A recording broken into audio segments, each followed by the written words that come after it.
घरच्या घरी काही पंचकर्म करू शकतो का? किंवा कोणती पंचकर्म आपण घरच्या घरी करू शकतो? त्याबद्दल मी थोडक्यात बोलणार आहे. पहिलं पंचकर्म, महत्त्वाचं पंचकर्म कोणतं असेल तर वमन. वमन म्हणजे काय? तर पोटातले दोष बाहेर काढून टाकणं, उलटी वाटे बाहेर काढून टाकणं, त्याला आम्ही वमन म्हणतो. परंतु हे वमन शास्त्रशुद्ध पद्धतीने करायचं झालं तर जवळ-जवळ 10 ते 15 दिवस लागतात. परंतु बरीच मंडळी घरच्या घरी हे वमन करत असतात.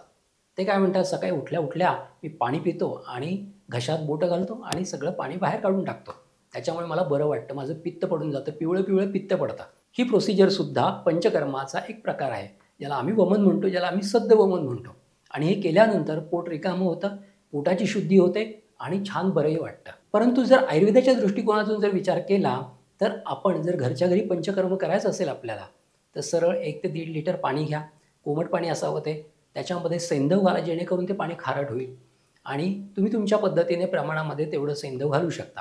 आणि ते घातल्यानंतर ते पाणी प्यायला लागायचं आणि व्यवस्थित आकंठ पिल्यानंतर घशामध्ये बोट घालून ते पाणी काढून टाकायचं.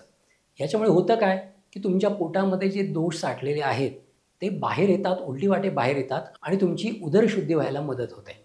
हे झालं पहिलं पंचकर्म, वमन पंचकर्म, जे तुम्ही घरच्या घरी करू शकता. नंतरचं पंचकर्म आहे विरेचन. ते सगळ्यात साधं सोपं पंचकर्म आहे, म्हणजे जुलाबाचं औषध. दर आठवड्याला एक वेळेस सकाळी उठून 20 ते 30 ml एरंड तेल जर गरम पाण्याबरोबर घेतलं, तर तुमच्या पोटाचा व्यवस्थित झाडा होतो. तुमच्या पोटामधल्या असलेल्या अशुद्धी, तुमच्या पोटामध्ये असलेले दोष हे व्यवस्थित बाहेर पडतात, शरीर शुद्ध होतं आणि तुम्हाला हलकं-हलकं जाणवायला मदत होते. या अशा पद्धतीने सुद्धा विरेचनाद्वारे तुम्ही तुमच्या शरीराचं डिटॉक्सिफिकेशन करू शकता.